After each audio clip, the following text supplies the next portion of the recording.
എന്ത് കാര്യത്തിലും 1-ാം നമ്പർ നിൽക്കുന്ന കേരളം. പക്ഷെ വിശ്വസിക്കുന്ന ജനങ്ങളാണ് മണ്ടര്. 1-ാം നമ്പർ ആണെന്നുണ്ടെങ്കിൽ ആരും വിദേശത്ത് പോകേണ്ട ആവശ്യം വരത്തില്ലല്ലേ, മന്ത്രിമാരടക്കം. ഞങ്ങൾ പാവപ്പെട്ടവരുടെ അവസ്ഥ ഇതാണ്. ഇതേ കണക്ക് പലരും മിണ്ടാതെ പോകും.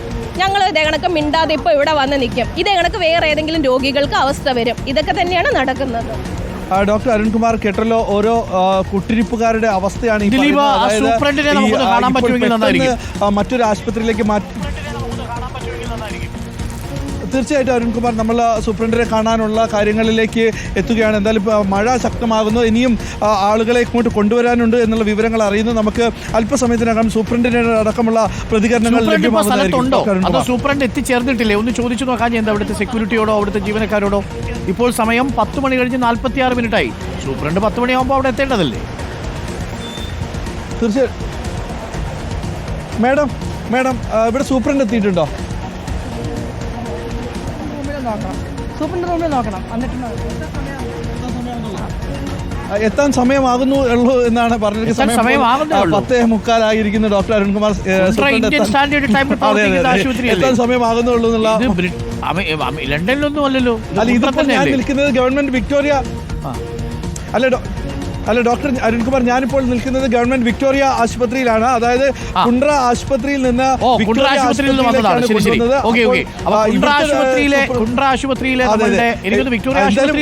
വിക്ടോറിയ ആശുപത്രിയിൽ ഇപ്പോൾ ബുദ്ധിമുട്ടൊന്നും ഇല്ലെന്ന് തോന്നുന്നു അല്ലേ? ഇല്ല, വിക്ടോറിയ ആശുപത്രിയിൽ സൂപ്രണ്ട് എത്താൻ നേരാവുന്നുള്ളൂ എന്നാണ് പറഞ്ഞത്. കുണ്ടറ ആശുപത്രിയിൽ നിന്ന് എത്തിച്ച കൂട്ടിരിപ്പുകാരാണ് ഇപ്പോൾ കാര്യങ്ങൾ പറഞ്ഞത്. അവർക്ക് പെട്ടെന്നാണ് കുണ്ടറ ആശുപത്രിയിൽ നിന്ന് പോകുന്നത്. നമുക്ക് ഈ കാര്യത്തിൽ വേണമെങ്കിൽ PC വിഷ്ണുനാഥ് MLA അടക്കം വിശദീകരിക്കാവുന്നതാണ്. കാരണം അദ്ദേഹമാണ് അവിടുത്തെ MLA. നമ്മൾ നേരത്തെ തന്നെ കുണ്ടറ നെടുമ്പനയിലുള്ള മൊബൈൽ വെളിച്ചത്തിൽ ഇഞ്ചക്ഷൻ ചെയ്യുന്നതും മരുന്ന് തുന്നിക്കെട്ടുന്നതും എല്ലാം തന്നെ നമ്മൾ വാർത്ത നൽകിയതാണ്. അവിടെ വീഴ്ചകൾ സംഭവിക്കുന്നുണ്ട് എന്ന് നമ്മൾ എടുത്തു പറഞ്ഞതാണ്. ഇപ്പോൾ കുണ്ടറ താലൂക്ക് ആശുപത്രിയിൽ അവിടെ ഗർഭിണികൾ ഡീസൽ വാങ്ങാൻ കാശില്ലാത്ത പെട്ടെന്ന് സർജറി. ഈ രോഗികൾ പറയുന്നതനുസരിച്ച് അവർ പോയി നോക്കുന്ന സമയത്ത് കുണ്ട്ര ആശുപത്രിയിലെയും സൂപ്രണ്ട് വന്നില്ലായിരുന്നു എന്നൊരു ആരോപണമാണ് ഈ രോഗികൾ ഉന്നയിക്കുന്നത്. ഇപ്പോൾ വിക്ടോറിയ ആശുപത്രിയിലെത്തി. വിക്ടോറിയ ആശുപത്രിയിൽ കുഴപ്പമൊന്നുമില്ല, കാര്യങ്ങളൊക്കെ ഉഷാറായി നടക്കുന്നുണ്ട്.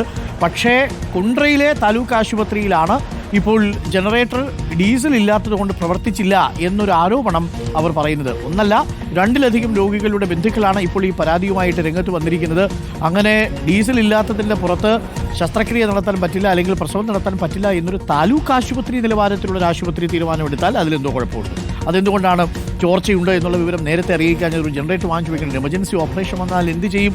ഇതൊക്കെ ശ്രദ്ധിക്കേണ്ടേ എന്നുള്ളതാണ്. താഴെത്തട്ടിലുള്ള ഇത്തരം താലൂക്ക് ആശുപത്രികളെ ആശ്രയിക്കുന്ന ഒരുപാട് പേരുണ്ട്. അവിടെയുള്ള മികച്ച ഡോക്ടർമാരാണ്. ആ ഡോക്ടർമാരുടെ സേവനമൊക്കെ ആവശ്യപ്പെട്ടാണ് ഈ രോഗികൾ പോവുക.